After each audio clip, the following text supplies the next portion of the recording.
America மற்றும் Iran இடையே வெடித்திருக்கும் போர் உலக பொருளாதாரத்தையே ஆட்டம் காண வைத்திருக்கிறது. வார விடுமுறை நாட்களில் நடந்த தாக்குதல்களால் திங்கட்கிழமை பங்கு சந்தை திறக்கும் போதே தங்கம் மற்றும் வெள்ளி விலையில் மிகப்பெரிய எரிமலை வெடிக்கப் போவதாக பொருளாதார நிபுணர்கள் எச்சரித்துள்ளனர். போர் பதற்றம் காரணமாக முதலீட்டாளர்கள் அனைவரும் பாதுகாப்பான முதலீடான தங்கத்தை நோக்கி படையெடுப்பதால் அதன் தேவை அதிகரித்து விலை கிடுகிடுவென உயரத் தொடங்கியுள்ளது. ஏற்கனவே வெள்ளிக்கிழமை வர்த்தக முடிவிலேயே தங்கம் மற்றும் வெள்ளி விலைகள் தாறுமாறாக உயர்ந்திருந்தன.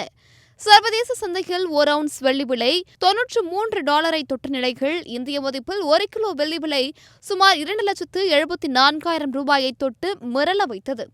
அதேபோல 10 கிராம் தங்கத்தின் விலை 1,62,000 கடந்து புதிய உச்சத்தை தொட்டிருந்தது.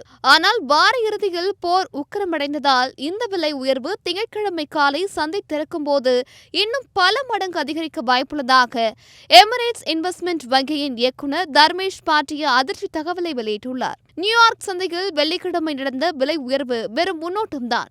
உண்மையான ஆட்டம் இனிமேல்தான் ஆரம்பிக்கப் போகிறது என்று கூறும் நிபுணர்கள் தங்கம் மற்றும் வெள்ளி விலைகள் இதுவரை இல்லாத அளவுக்கு சிகரத்தை தொடக்கூடும் என்று கணிக்கின்றனர்.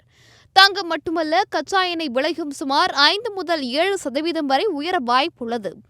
இதனால் பெட்ரோல், டீசல் விலையிலும் மாற்றம் ஏற்படலாம். போர் மேகம் சூழ்ந்துள்ள இந்த நிலைகள் பங்கு சந்தையில் ஏற்படும் சரிவை ஈடுகட்ட முதலீட்டாளர்கள் தங்கத்தை வாங்கி குவிப்பதால் வரும் நாட்களில் நடுத்தர மக்கள் தங்கம் வாங்குவது என்பது எட்டாக்கனியாக மாறக்கூடும் என்ற அச்சம் நிலவுகிறது.